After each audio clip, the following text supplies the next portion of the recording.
Ada satu orang di antara kita, mungkin tahajudnya 10 rakaat setiap malam, duhanya 12 rakaat setiap pagi, baca Qur'annya one day one juz, satu hari satu juz, malamnya one night one juz, satu malam satu juz. Satu keluarga di antara kita nih puasanya luar biasa Senin Kamis. Satu keluarga berpuasa Senin Kamis. Tak cukup puasa Senin Kamis, dia puasa Nabi Daud. Sehari puasa, sehari tidak, sehari puasa, sehari tidak. Tak cukup dia puasa Nabi Daud, dia puasa-puasa sunnah lainnya. Istrinya nutup aurat dengan sempurna. Pakai nikob, pakai cadar, pakai purda, pakai manset, pakai kos kaki. Suaminya 5 waktu ke masjid tak tertinggal takbiratul ula. Anak-anaknya di pondok pesantren hafiz dan hafizah. Tiap pagi berinfak, tak pernah menggunjing orang. Quran terjaga, aurat terjaga, tahajud terjaga, 5 waktu terjaga, duha terjaga, Quran terjaga, puasa terjaga. Sempurna satu keluarga nih amalnya. Tapi sudah 8 tahun dia tak tengok ayah ibunya. Sudah bertahun-tahun dia tak nyapa kedua orang tuanya. Sudah bertahun-tahun dia tak berhubungan baik dengan ayah ibunya. Sudah berminggu-minggu dia berkelahi dengan ayah ibunya. Sudah berhari-hari dia bermusuhan dengan kedua orang tuanya. Maka anak seperti ini, seluruh amal yang mereka kerjakan tertolak di sisi Allah Subhanahu wa taala, tidak akan diterima Allah. Sebaliknya, kalau ada di antara kita hari ini yang pandai melayani ayah ibunya, tidak ada uang ayah ibu dia kasih uang, tak ada rumah ayah ibu dia buatkan rumah, sakit ayah ibu dia bawa ke rumah sakit, dirawat ayah ibunya dia jaga, kotoran ayah ibunya dia bersihkan pakai tangannya sendiri. Ada di antara kita hari ini yang membersihkan kotoran ayah ibunya lebih dia nikmati daripada makanan yang ia sukai. Begitu luar biasanya dia melayani ayah ibunya. Tapi dia tinggalkan solat, dia injak-injak perintah Allah, dia tinggalkan perintah Allah dengan mutlak. Maka kebaikan satu orang anak ini kepada ayah ibunya seluruhnya tidak diterima Allah Subhanahu wa taala. Atau jangan-jangan inilah yang menjadi penyebab amal kita tak diterima Allah. Atau jangan-jangan inilah yang menjadi penyebab amal kita tertolak di sisi Allah. Kita solat juga, kita sujud juga, kita puasa juga, kita ngaji juga, kita dengarkan ceramah juga. Maka oleh karena itu, Pak, Bu, ayah kita tuh tinggal di kampung, ayah ibu tinggal di kampung sana. Terkadang ayah ibu kita tak sekolah, SD, SMP, SMA tak tamat. Dia sekolahkan kita SD, SMP, SMA, S1, S2, S3 dengan harapan hidup kita lebih baik daripada keadaan dia sekarang. Tapi apa yang membuat kita jarang untuk menjenguk mereka? Saya ingin sampaikan buat kita bersama. Ayah ibu kita tak tahu kita ni eselon 1, eselon 2, Pak.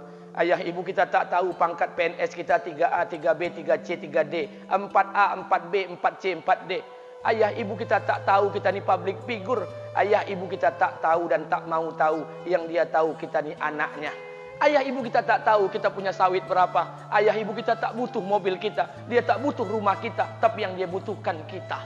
Apa yang membuat kita jarang untuk menjenguk mereka? Tahun 2016 di Masjid Damai Langgeng, saya diundang ceramah di sana. Habis pulang ceramah, saya baca WA SMS. Ada seorang ustadz Pekanbaru kirimkan WA dengan saya. Saya baca 2 kali, air mata saya menetes. Kenapa? Karena WA itu berisi cerita satu orang ibu sedang menelpon anaknya. Ibunya nelpon anaknya. Assalamualaikum nak. Waalaikumsalam kata anaknya. Kata ibunya, nak, sudah 1 bulan kau tak tengok ibu. Apa yang membuat engkau berhalangan nak? Apakah kau sibuk dengan pekerjaanmu? Minggu yang kedua ibunya telpon lagi. Assalamualaikum nak. Kata anaknya, waalaikumsalam. Kata ibunya, nak, ibu dapat kabar apa engkau baru beli mobil baru. Apa betul nak? Kata anaknya, betul bu. Kata ibunya, alhamdulillah nak, ibu bangga. Kau pandai menyenangkan hati anak istrimu.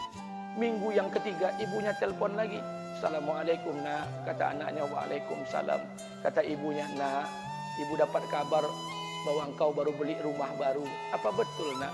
Kata anaknya, betul bu. Kata ibunya, alhamdulillah nak, ibu senang kau bertanggung jawab dengan anak istrimu. Minggu yang keempat ibunya telpon lagi. Assalamualaikum nak. Waalaikumsalam. Kata ibunya, nak, tadi ibu pergi ke pasar, ibu jumpa temanmu di pasar. Kata temanmu di pasar, temanmu banyak bercerita tentang kamu. Kata temanmu tadi, kamu baru beli anak anjing seharga 40 juta dari negeri Belanda. Apa betul nak? Kata anaknya, betul. Kata ibunya, nak, dengarkan pesan ibu untuk terakhir kalinya. Apa pesan ibunya? Wahai anakku, engkau pelihara 1 ekor anjing. Kau siapkan harga anjing 40 juta. Kau siapkan rumah untuk anjingmu depan rumahmu. Kau jaga anjingmu pagi, siang, dan sore. Kau mandikan anjingmu pagi, siang, dan sore. Kau kasih makan anjingmu pagi, siang, dan sore. Demi Allah nak, dengarkan pesan ibu untuk terakhir kalinya. Apa kata ibunya? Demi Allah nak, demi Allah. Kalau seandainya Allah menciptakan ibu, kalau seandainya Allah menciptakan ibu untuk yang kedua kali di muka bumi ini nak, demi Allah, ibu tak ingin terlahir sebagai manusia. Ibu ingin lahir sebagai seekor anjing, biar berada depan rumahmu dan melihat wajahmu setiap hari. Ibu kita tak butuh harta kita, Pak. Dia tak butuh uang kita, dia butuh kita. Apa yang membuat kita jarang untuk menjenguk mereka? Pantas hidup kita tidak berkah. Pantas rumah tangga kita tidak sakinah. Karena hubungan dengan ayah ibu kita rusak selama ini. Masih ada kesempatan, masih. Yang jauh telepon, yang dekat kunjungi mereka. Demi Allah, kita butuh keberkahan doa mereka. Yang sudah meninggal, ziarahi kuburnya dan doakan mereka. Imam As-Syafi'i berkata, apa kata Imam As-Syafi'i? Manusia zalim, manusia bodoh, kalian tak tahu apabila ayah dan ibu kalian mengangkat tangan di malam hari, dia berdoa kepada Allah untuk anaknya. Doanya cuma sekali, malamnya cuma sekali, hanya sekali saja doanya. Apa kata Imam Syafi'i? Sekali doa ayah dan ibu kalian sudah cukup bagi Allah untuk menjadikan kalian anaknya berkah dunia akhirat. Hari ini berapa banyak doa ayah dan ibu kita, tapi tidak ada keberkahan buat anak mereka. Kenapa? Hati mereka tersakiti. Maka pulang, Pak, cari mak bapak kita. Kita punya rumah hari ini, Bu, kita punya rumah, punya harta, punya uang, punya pekerjaan, punya kekayaan, punya sawit. Kita jadi orang hari ini jadi pegawai bukan kena sarjana kita, Pak. Kita jadi orang hari ini bukan kena otak kita. Kita jadi orang hari ini bukan kena kepintaran kita. Kita jadi orang hari ini jangan-jangan kena keberkahan doa ayah dan ibu kita yang tak pandai tulis baca di kampung sana. Cari mak bapak kita, Pak. Demi Allah, kita butuh keberkahan doa mereka. Apa guna di kehidupan dunia sementara Allah tidak ridho dengan kehidupan kita? Pantas amal kita tertolak di sisi Allah. Maka pulang ke rumah cari mak dan bapak kita yang masih hidup, duduk bersama mereka. Kalau seandainya kita tak bisa membahagiakan mereka, jangan pernah menyusahkan mereka. Kalau seandainya kita tak bisa membuat mereka tertawa, jangan pernah membuat mereka menangis. Demi Allah, kita hanya punya 1 ayah kandung. Kita hanya punya 1 ibu kandung. Tidak akan ada ayah kandung yang kedua. Tidak akan ada ibu kandung yang kedua. Harta kita cuma 1. Ayah kita cuma 1. Ibu kita cuma 1. Tidak akan ada ayah kandung yang kedua. Tidak akan ada ibu kandung yang kedua. Pangkat jabatan bisa dicari. Harta bisa diraih. Kesempatan membahagiakan ayah dan ibu kita hanya sekali di kehidupan dunia ini, Pak. Pulanglah. Ketika mereka memanggil, tinggalkan istri, tinggalkan pekerjaan, tinggalkan semua proyek kita. Demi Allah, datangi mereka. Kata Nabi, sesaat kalian duduk bersama ayah dan ibu kalian akan mendatangkan keberkahan. Kenapa kalian tidak duduk bersama mereka?